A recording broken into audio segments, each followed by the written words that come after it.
the high cost of gas, it's just going up at a record pace. According to AAA, the average cost for a gallon of regular is more than $4 a gallon in all 50 states, much higher on the coasts.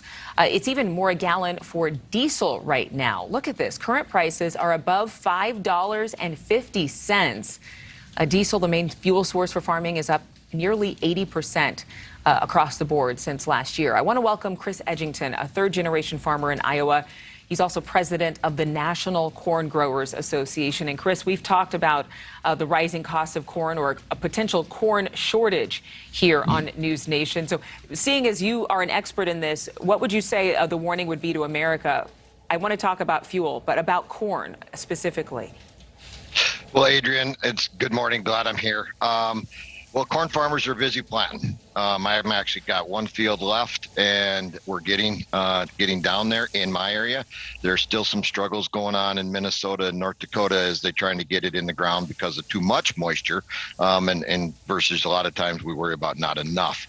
But we're getting it in the ground. We will have an ample supply of corn when we get to the end of the year, and all of the products that come out of corn, and there's over 4,000 of them, we should have an ample supply here in the U.S. Well, that's good news. I like to hear that. A different forecast for some folks who've been talking about it. But in terms of the diesel fuel issue, there are some reports suggesting there could be a shortage, even rationing on the East Coast. So what effect would that have on this year's harvest? Well, definitely, harvest is the key word. I think we're going to get the crop in the ground. We've got enough diesel supply, and we'll get things there. But people are worried about what's going to happen for this fall. And we go through probably twice as much diesel fuel in the fall running combines as we do running tractors in the spring. And so it is a concern. It is a challenge. Now, we can get diesel from a lot of different places, different refineries, different pipelines. But there can definitely be an opportunity for shortages. And we need a couple different types of fuel. We have fuel that goes into our tractors and combines, and then you need the fuel that goes into semis and trucks and trailers, or transportation equipment that way. So we definitely are concerned about it. The price is a concern as well. Like a lot of the other things this year, input costs have just gone crazy high. Some of it's supply, some of it's logistics, and it's just some of it's the war in the Ukraine and all the disruption that's caused too. Well, yeah, and you talked about the soil being too moist as opposed to being too dry. You have all of these factors creating the perfect storm against farmers in opposition of farming. But how long do you think that these high prices could last with all of this going on?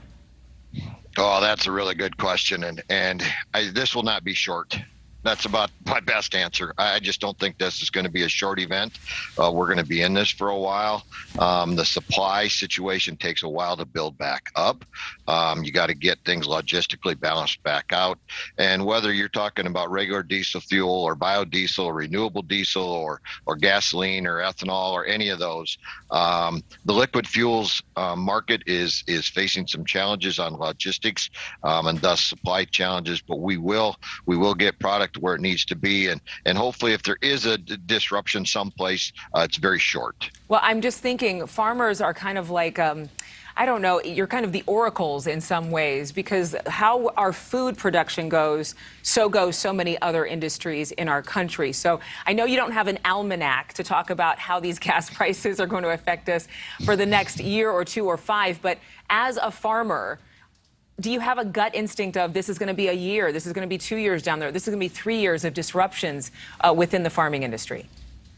That's a challenge, and we've been there before. In some cases, we had fuel was $150 a barrel a while ago, and then it came all the way down to 40, 50, and so the things are cyclical as they will ramp up demand, more supply, more drilling, more production.